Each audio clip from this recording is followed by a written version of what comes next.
Chapter number 1 ice cream man class 5th का question number 1 in which season is ice cream popular. Ice cream किस मौसम में ice cream सर्वप्रिय होती है यानी पॉपुलर होती है। Answer ice cream is popular in summer season. Ice cream summer season में पॉपुलर होती है।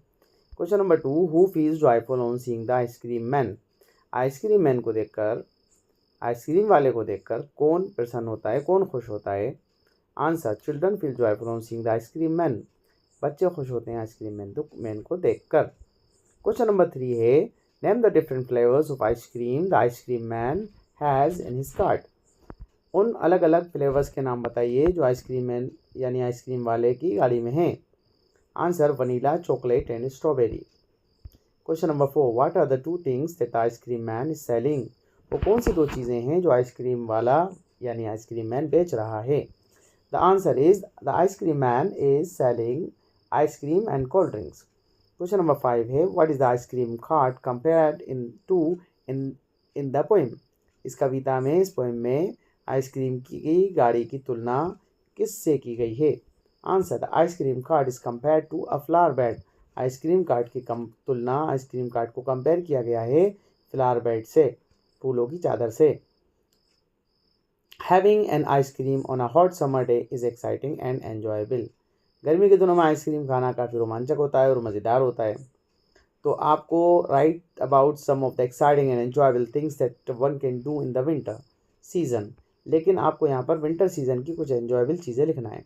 तो playing in the warmth of the sun, सूरज की गर्मी के अंदर खेलना, ये सर्दियों का अंदर एन्जॉयबल हो सकता है। ईटिंग ग्राउंड नट्स, मूँगफली खाना, पॉपकॉर्न खाना, ये एन्जॉयबल हो सकता है। अब यहाँ पर वर्ड बिल्डिंग आप लोग देखिए। Colour the boxes that have rhyming words. जो राइमिंग वर्ड्स हैं उनको कलर करने का है। तो देखिए कौन कौन से हैं। हीट स्ट्रीट है, ब्लोज गोज है, हार्ड यार्ड है, लेबल टेबल है, स्काई माई है, एंड प्ले ओबे है, रेस फेस है, राइट माइट है।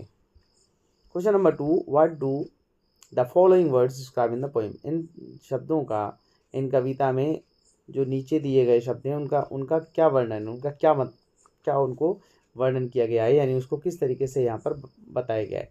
तो जॉयफुल का साइट है, इसी तरह से लिटिल का कार्ट है, इसी तरह राउंड का नंबर 3 अम्ब्रेला है। What are the describing used in the poem. What are the describing words use in the poem for the following. इस कविता में निम्न शब्दों के लिए कौन कौन से वर्णात्मक शब्द प्रयुक्त किए गए हैं, यानी कौन कौन से एडजेक्टिव यूज़ किए गए हैं। तो माउंट्स के लिए कूलिंग ब्राउन एंड वाइट, और फ्लेवर्स के लिए वनीला, चॉकलेट एंड स्ट्रॉबेरी, और ये क्लस्टर जो है इसके लिए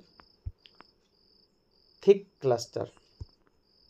okay students, colour the boxes with the colours of the flavours mentioned each.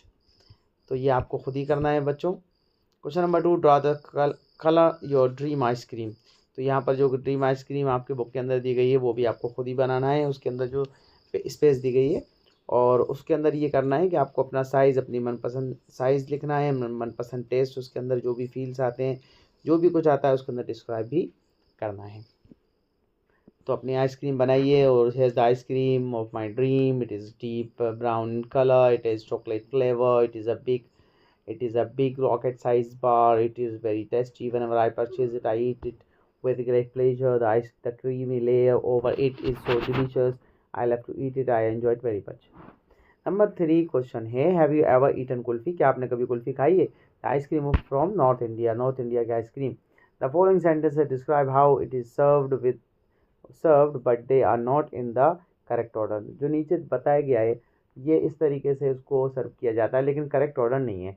तो आपको करेक्ट ऑर्डर लिखना है। तो करेक्ट ऑर्डर जो है वो क्या है, पहले तो आपको इन करेक्ट ऑर्डर ही scoops out the kulfi on a plate, then ही pour some sweet syrup over it and serves it. तो ये तो इनकरेक्ट है, आपको करेक्ट वाला लिखना है। तो करेक्ट ये है द कुल्फी वाला takes the kulfi mould out of the picture. तो नंबर 1 आपको ये लिखना है, कुल्फी वाला takes the kulfi mould out of the picture. Number 2 he scoops out of the kulfi on a plate, एक प्लेट में निकाल लेता है उसको। He arranges some falooda around it, कुछ फालूदा डालता है उसके आसपास में। देन लास्ट ये लिखा जाएगा Then he pours some sweet syrup over it and serves.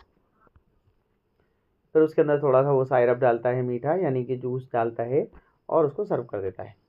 अब आइसक्रीम मैन जो चैप्टर है बच्चों, उसकी समरी शॉर्ट में ये है कि द पोइट है describes children's love for ice cream in summers. बच्चों के प्यार को बताया गया है। The ice cream man visits their streets on hot summer days with a round umbrella over his cart. He brings ice cream in different flavors. He fills the cones with creamy and cold ice cream. He also sells fizzy, colorful cold drinks. His cart is just like a flower bed, and children gather around it like honeybees. तो यहाँ जो वर्णन है हिंदी में भी समझे आप लोग, कि कवि यहाँ वर्णन करता है कि गर्मियों में बच्चे आइसक्रीम बहुत पसंद करते हैं। गर्मी के दिनों में आइसक्रीम वाला उनकी गलियों में अपनी गोल छतरी से ढकी गाड़ी के साथ आता है। वे भिन्न भिन्न वाला आइसक्रीम लाता है। वे कुकीज़ को मलाईदार और ठंडी आइसक्रीम से भर देता है। आइसक्रीम के साथ वे ठंडे और रंग बिरंगे शीतल पेय भी बेचता है। आइसक्रीम वाले की गाड़ी फूलों की क्यारी जैसी है, और बच्चे उसके चारों ओर मधुमक्खी की भांति एकत्रित हो जाते हैं, यानी इकट्ठे हो जाते हैं। ओके स्टूडेंट्स, अब यहाँ पर हम लोग वर्ड मीनिंग देख लेते हैं। समर्स मीन गर्मी का मौसम। Blaze means bright flame of fire, आग की लपटें। कार्ट मीन्स गाड़ी। ट्रंडलिंग मीन्स होता है मूविंग ऑन व्हील्स, यानी पहियों पर चलता हुआ। और बीनीथ यानी हिज राउंड अम्ब्रेला, तो यहाँ कुछ नए शब्द हैं। बीनीथ मीन्स होता है बिलो, यानी नीचे। जॉयफुल मतलब होता है फुल ऑफ जॉय, खुशी से भरा हुआ। माउंट्स मतलब वो यहाँ पर ढेर मुराद है। यहाँ पर ढेर इसका मतलब है, इसका मीनिंग है। हियर हीप्स यहाँ पे मतलब है। कॉन्स का मतलब होता है शंकु, यानी कप जैसी चीज़ें। ओके स्टूडेंट्स, चिली का मतलब ठंडा। फ्रॉस्टी का मतलब ठंडा। फिज यानी बुलबुले, बबल्स को बोलते हैं फिज। इसी से हैप्पी फिज आप लोगों ने सुना होगा शायद। और आगे फ्लावर बेड मतलब फूलों की क्यारी। क्लस्टर का मतलब इकट्ठा होना। थिक मतलब काफ़ी संख्या में, बहुत ज़्यादा। That's all from my side. Thank you so much. English वाला Indian signing off with this lesson. I hope आपको ये लेसन समझ में आया होगा, the ice cream man, and wish all the very best. Keep on updated. आगे के लेसनों के लिए भी आप लोग देखते रहें इंग्लिश वाला इंडियन।